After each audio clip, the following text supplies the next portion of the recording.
Bonjour René Sauvé. Alors, bonsoir, avec un peu de décalage, ce n'est pas bien grave, l'actualité oblige. Et dans la rubrique Voile sur le monde, on parle ce matin de cette attaque djihadiste au Burkina Faso.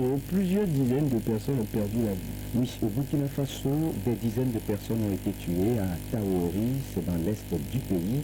L'attaque a eu lieu dimanche 31 mars et a été revendiquée par le JNIM, le groupe de soutien à l'islam et aux musulmans, organisation terroriste liée à Al-Qaïda. Parmi les victimes, des dizaines de civils, mais aussi des militaires et des volontaires pour la défense de la patrie. Selon les informations recueillies ce mercredi 3 avril, il s'agit du détachement basé à Taori, dans la province de Tapoa, à l'est du Burkina Faso, qui a été pris d'assaut par des hommes armés.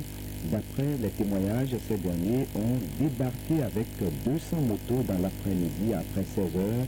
Les combats ont duré 1 heure avant que les assaillants ne prennent totalement le camp. Ils sont restés 2 heures de plus dans le village à piller les biens des habitants et l'arsenal des forces de défense et de sécurité avant de reprendre la route en laissant derrière eux un lourd bilan meurtrier. Vous l'avez dit, au moins 13 personnes tuées, parmi lesquelles 32 civils, 16 forces de défense et de sécurité et 25 supplétifs volontaires pour la défense de la patrie selon une source sécuritaire burkinabé. Et dans cette attaque, des militaires sont portés disparus. Oui, au moins 2 militaires sont entre les mains du JNIM, le groupe de soutien à l'islam et aux musulmans qui a revendiqué l'attaque. Ils apparaissent face caméra dans une vidéo diffusée par les djihadistes, les mains enchaînées et appellent à l'aide, visiblement sous la contrainte de leur géolienne.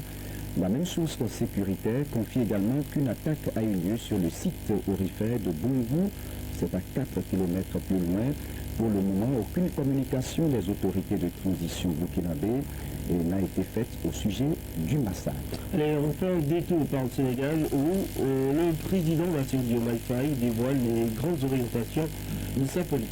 Oui, 24 heures après son investiture, Bassirou Diomaye Faye, 5e et plus jeune président du Sénégal, a prononcé son premier discours à la nation à l'occasion du 64e anniversaire de l'indépendance ce jeudi. À l'occasion pour le chef de l'État sénégalais de donner les grandes lignes d'orientation de sa politique. Il a annoncé des concertations en vue de prendre des mesures fortes concernant la vie chère.